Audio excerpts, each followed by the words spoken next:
Zakaj nam lažejo, da je Zemlja okrogla?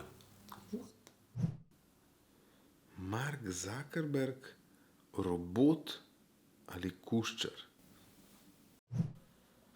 Bill Gates daje 5G čipe v cepivo.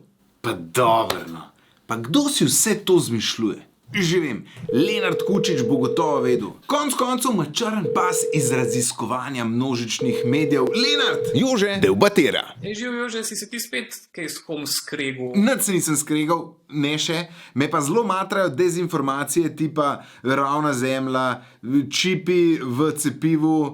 Kdo in zakaj to dela? Mi. Kako mi? Mi vsi to delamo. Vsi smo dovzetni in vsi kdaj kakšne neumnosti širimo, zaradi tega, ker nažalost vse te platforme samo zelo dobro izkoriščajo našo človeško naravo. Radi padamo na stvari, ki so šokantne, ki nas vznemirijo in ker se nam zdi, da moramo pa to nujno deliti s svojo okolico, ali je to dobronamerno ali je zlonamerno, ampak v glavnem mi smo tisti, ki poganjamo tudi dezinformacije. Nažalost.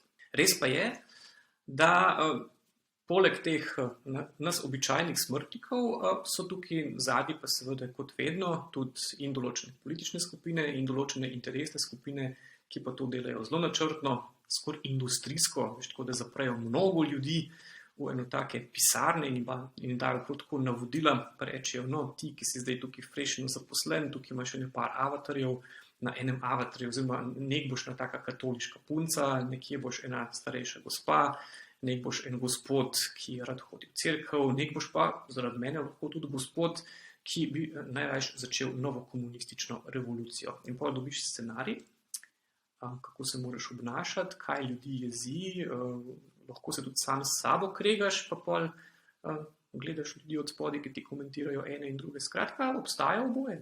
Obstajajo take, temu se reče prav farme dezinformacij.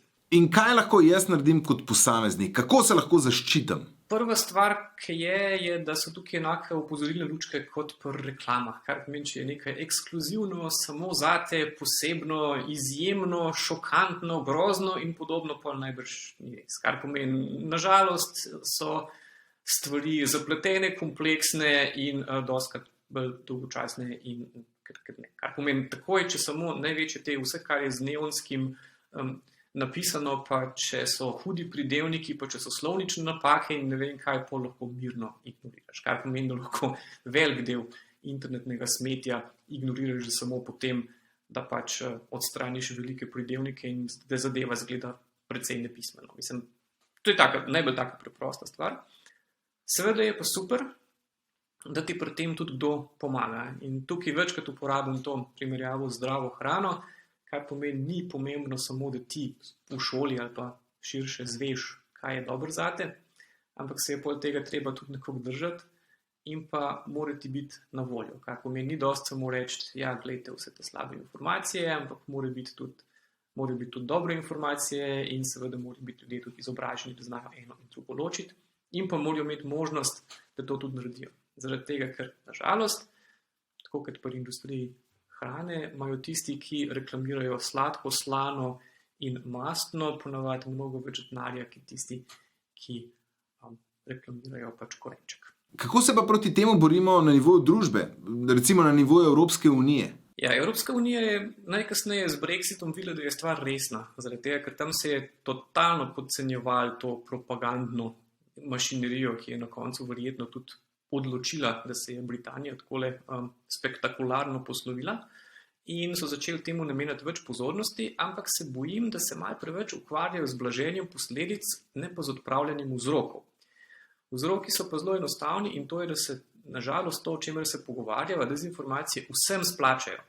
Splačajo se tehnološkim podjetjem, zaradi tega, ker se mi gor kregamo, pa prerekamo in več, ker smo mi časa gor, več oni zaslužijo z oglasi, kar pomeni, to se jim splača.